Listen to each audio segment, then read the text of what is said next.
The $1,000,000 question, how much should I be eating?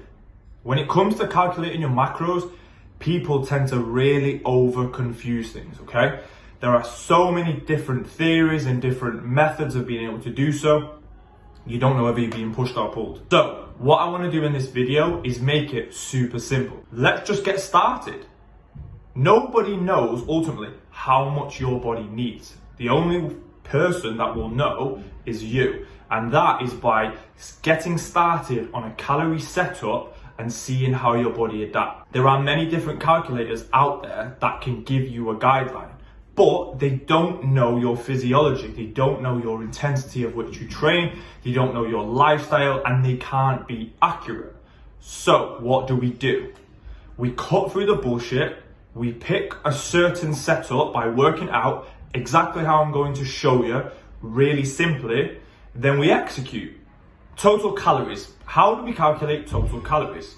Now, if you weigh yourself in pounds or you convert it into pounds, okay, your most recent weight, calculate your body weight times by 12 to 14. So you're already confused. Do I choose 12, 13, 14? Keep it simple. If you have low activity levels, use 12. If you have moderate activity levels on a day-to-day basis, 13. If you have high activity levels, start at 14. Okay, so if you are 200 pounds and you are highly active, you would then calculate 200 times by 14. And next step, macros. How do we calculate our macros? With protein, let's keep that even more simple. We need a moderate amount, so take your weight in pounds, okay, and instead of having pound sign at the end of it, the LBS, transform it to grams, and that's going to give you how many grams of protein. I'm 200 pounds, 200 grams of protein, perfect. If I times that by 4, because there are 4 calories per gram of protein, that means I am having 800 calories of protein per day. This is going to come in handy when we work out how many carbs we can have. Fats. Where do we go with fats? Again, if we prefer to have a higher carb, which most people do in my experience, I do personally, then we keep fats moderate. Okay, so I would recommend a minimum of 30 to 40 grams for a female. I would recommend a minimum of 40 to 50 grams as a male. Now, you choose the lower end if you're less active, the higher end if you're more active, because the more active you are, the more calories you've got to play with, okay? Then we're gonna work out how many calories that's gonna take. So, I choose 60 grams, okay? I know that there are 9 calories per gram of fat, so I'm gonna do 60 times 9, okay? Now I know how many calories that I'm having.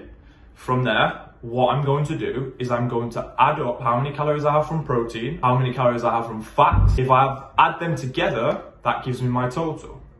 Now, this is where we work out carbohydrates. I'm going to take away how many calories I've already used, and that gives me my remaining calories, which you can see here. Now that I have my remaining calories, that's what is allocated for me to be able to have carbohydrates. So simply put, I'm going to divide the total remaining calories by 4, and that will give me my carbohydrate intake. This is how many grams I'm going to be having. So now that I've gone through an example with my numbers, what I want you to do is I want you to put your numbers in there for your body weight, and this is going to give you how many calories and how many macros you should have. Okay, so from here, where do we go? Well, if you maintain weight, it is likely that you are at maintenance calories. If you add weight, if you gain weight, it is likely that you're in a surplus, so you might need to bring your calories down slightly. Let's say try 100 over the day. Every day that will equivalent to 700 calories down. If you are dropping weight, then that might mean you're in a deficit. If it's too much weight, you might want to up it a little bit, okay? These are the indications as to whether that calorie setup is working, okay? So if I started at 3,500, gain 2 pounds, I might say, right, I'm gonna start at 3,300, 200 calories less. Let me see how my weight responds. What we do then is just give the body a sufficient amount of time to get used to it. And it's important that when you're trying to figure out how your body's responding, that you're actually hitting the calories you say you are every single day. So don't just think, oh, well, yeah, it didn't really work, but I was only consistent 4 days. It needs to be 7 days, okay? Then you can see my body has consistently, for the last 7 to 10 days, had 2,000 calories I've maintained weight, so now I'm just gonna pull them down a little bit because my goal is to lose body fat. Or my goal is to gain weight because I wanna gain muscle, so I'm just gonna increase them a little bit. Okay, lastly, now we just need to make sure there are a few rules that we follow. One, we hit regular meals, okay? The body loves consistency. So 3 to 5 meals, or 3 meals, 2 snacks, 4 meals, 1 snack, whatever it is that your day will allow you to kind of fit in. Then we need to consider 80% of our calorie intake needs to be from good, whole, nutritious foods. 20% then can then be from things that you really enjoy. So you could have cereal or a chocolate bar or some sweets or whatever it is that keeps you being able to adhere and not hate life.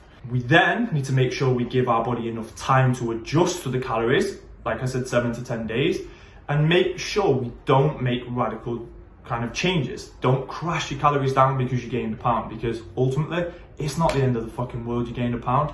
So make sure you're training hard, make sure you're consistent. This is your start point. If anybody needs any more help or they want me to kind of just glance over what they've done, please send me a message and I'll be more than happy to do so.